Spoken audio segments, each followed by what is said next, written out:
கேரளாவிலிருந்து அரக்கோணத்திற்கு ரயிலில் கஞ்சா கடத்தி வந்த இளைஞரை கைது செய்து போலீசார் விசாரணை நடத்தி வருகின்றனர். ராணிப்பேட்டை மாவட்டம் அரக்கோணம் ரயில் நிலையம் அடுத்த மேல்பாக்கம் காட்பாடி வழியாக கன்னியாகுமரி வரை செல்லும் விவேக் விரைவு ரயிலில் கஞ்சா கடத்தப்படுவதாக போலீசாருக்கு ரகசிய தகவல் கிடைத்தது. அதன் அடிப்படையில் முன்பதிவு செய்யப்படாத பெட்டியில் சோதனை மேற்கொண்ட போலீசார் இளைஞர் ஒருவரின் இருக்கையின் அடியில் வைக்கப்பட்டிருந்த பையில் 3 கிலோ கஞ்சா பார்சல் கண்டுபிடித்தனர். இதையடுத்து கஞ்சா கடத்தி வந்த கேரளாவை சேர்ந்த ராகுல் என்ற இளைஞரை கைது செய்து போலீசார் தீவிர விசாரணை நடத்தி வருகின்றனர்.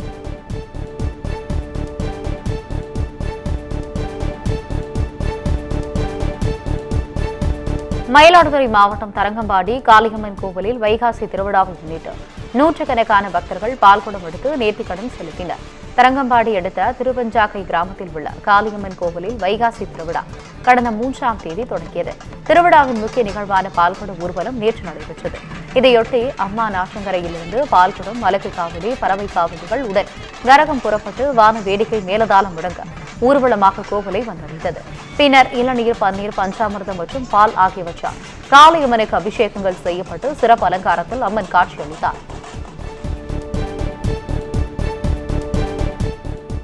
கோவை மாவட்டம் ஆனைமலை அருகே ஆற்றில் குளிக்க சென்ற சிறுவன் உயிரிழந்த சம்பவம் குறித்து போலீசார் விசாரணை மேற்கொண்டு வருகின்றனர். உகடம் பகுதியை சேர்ந்த சிறுவர்கள் 5 பேர் அம்பாரபாளையம் ஆற்றில் குளிக்க சென்றுள்ளனர். அப்போது ஒரு சிறுவன் ஆழமான பகுதிக்கு சென்று நீரில் மாயமானதாக கூறப்படுகிறது. தகவல் அறிந்து சென்ற தீயணைப்புத் துறையினர் ஆற்றில் மாயமான சிறுவரை நீண்ட நேரம் போராட்டத்துக்கு பிறகு சடலமாக மீட்டுள்ளனர். நாமக்கல் மாவட்டம் பள்ளிப்பாளையத்தில் தருமபுரி நாடாளுமன்ற தொகுதியில் பாமக தோல்வியடைந்ததால் வருத்தமடைந்த கட்சியினர் ஒட்டியுள்ள சுவரொட்டியால் பரபரப்பு ஏற்பட்டுள்ளது. நாடாளுமன்ற தேர்தலில் தருமபுரி தொகுதியில் பாஜக கூட்டணி சார்பில் போட்டியிட்ட சௌமியா அன்பணி தோல்வியடைந்தார். இது பாமக நிர்வாகிகளிடையே அதிர்ச்சியும் வருத்தத்தையும் ஏற்படுத்தியது.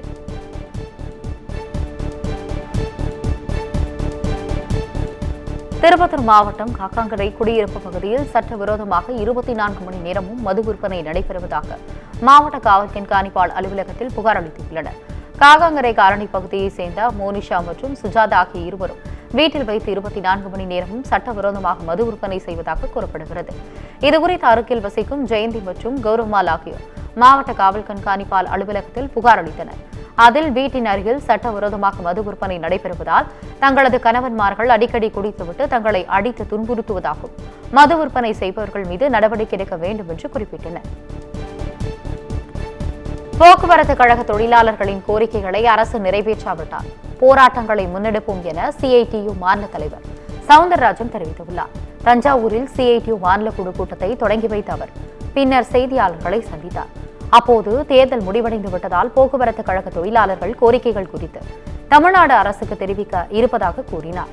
மேலும் கோரிக்கைகள் மீது அரசு சுமூகமாக தீர்வு காண விரும்புவதாகவும் இல்லாவிட்டால் அரசுக்கு அழுத்தம் தருகிற போராட்டங்களை முன்னெடுக்க இருப்பதாக தெரிவித்தார்.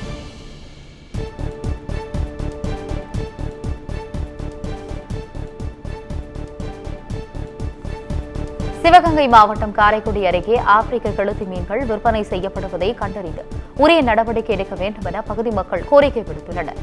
சாக்கோட்டை, புதுவயல், பனம்பட்டி ஆகிய பகுதியில் அரசால் தடை செய்யப்பட்ட ஆப்பிரிக்க கெளுத்தி மீன்கள் ஏரி, கண்மாயில் வளரும் மீன்கள் என கூறி விற்பனை செய்வதாக கூறப்படுகிறது. இந்த வகை மீன்கள் சாப்பிடுவதால் புற்றுநோய், மலட்டுத்தன்மை ஏற்பட வாய்ப்பு உள்ளதாக மருத்துவர்கள் கூறி வருகின்றனர். இந்நிலையில் ஆப்பிரிக்க கெளுத்தி மீன்கள் விற்பனை செய்யப்படுவதை கண்டறிந்து உரிய நடவடிக்கை எடுக்க வேண்டும் என மக்கள் கோரிக்கை விடுத்துள்ளனர். காஞ்சிபுரம் வைகுண்ட பெருமாள் கோவிலில் 7ஆம் நாள் வைகாசி உற்சவ விழா வெகு விமரிசையாக நடைபெற்றது. கடந்த வாரம் கொடியேற்றத்துடன் தொடங்கிய விழாவில் நாள்தோறும் சுவாமி பல்வேறு வாகனங்களில் எழுந்தருளி 4 ராஜ வீதிகளிலும் விழா வந்து பக்தர்களுக்கு அருள் பாலித்தார்.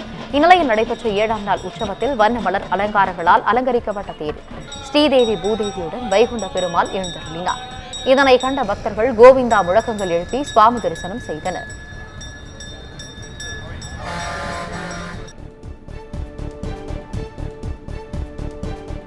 நீலகிரி மாவட்டம் கூடலூர் அருகே ஊருக்குள் புகுந்த சிறுத்தையை தேடும் பணியில் 2வது நாளாக வனத்துறையினர் ஈடுபட்டுள்ளனர். கூடலூரை அடுத்துள்ள தேவர் சோலை பகுதியில் சிறுத்தை நடமாட்டம் இருப்பதாக பொதுமக்கள் கூறி வந்த நிலையில் சாலை மற்றும் தேயிலை தோட்டங்களில் சிறுத்தை நடமாடியது உறுதி செய்யப்பட்டது. இதையடுத்து வனத்துறையினர் மற்றும் சிறப்பு பயிற்சி பெற்ற வன ஊழியர்கள் தானியங்கி கேமரா மற்றும் 2 கூண்டுகள் அமைத்து சிறுத்தையை பிடிக்கும் பணியில் ஈடுபட்டனர். ராணிப்பேட்டை மாவட்டம் வாலாஜாபேட்டை அரசு மருத்துவமனையில் நோயாளி ஒருவரை வாகனங்களின் மத்தியில் ஸ்ட்ரெச்சரில் கொண்டு செல்லும் வீடியோ வெளியாகியுள்ளது. கடந்த சில நாட்களுக்கு முன்பு அரக்கோணம் அரசு மருத்துவமனையில் விபத்தில் காயமடைந்த பின்னர் எக்ஸ்ரே எடுக்க ஸ்ட்ரெச்சரால் வாகனங்களில் மத்தியில் அழைத்து சென்ற வீடியோ இணையத்தில் வெளியாகி பரபரப்பை ஏற்படுத்தியது. இந்நிலையில் வாலாஜாபேட்டையில் மீண்டும் ஒரு நோயாளியை அதேபோல் வாகனங்களின் மத்தியில் கொண்டு செல்லும் வெளியாகியுள்ளது. இதுகுறித்து விசாரணை மேற்கொண்டதில் வாலாஜா அரசு மாவட்ட தலைமை மருத்துவமனை பிரிவுகள் சாலையின் இருபுறமும் அமைந்துள்ளதால் அங்கு அனுமதிக்கப்பட்டுள்ள நோயாளி ஒருவர் பரிசோதனைக்காக அவரது உறவினர்கள் அழைத்து சென்றது தெரியவந்தது. ராணிப்பேட்டை மாவட்டத்தின் பல்வேறு பகுதிகளில் திடீரென கனமழை பெய்ததால் மக்கள் அதிர்ச்சியடைந்தனர். ஆற்காடு, வாலாஜாபேட்டை, அனந்தலை, நவல்பூர் உள்ளிட்ட பல்வேறு பகுதியில் பரவலாகும் அரக்கோணம், நெமிலி, பனப்பாக்கம் ஆகிய பகுதிகளில் இடி மின்னலுடன் கூடிய கனமழை பெய்ததால் மக்கள் மகிழ்ச்சியடைந்தனர். இதனால் சாலைகளில் மழைநீர் ஆறாக ஓடியதால் வாகன ஓட்டிகள் அவதியடைந்தனர். முன்னெச்சரிக்கை நடவடிக்கையாக பெரும்பாலான பகுதிகள் மின் விநியோகம் நிறுத்தப்பட்டதால் மக்கள் சிரமத்திற்கு உள்ளாகினர்.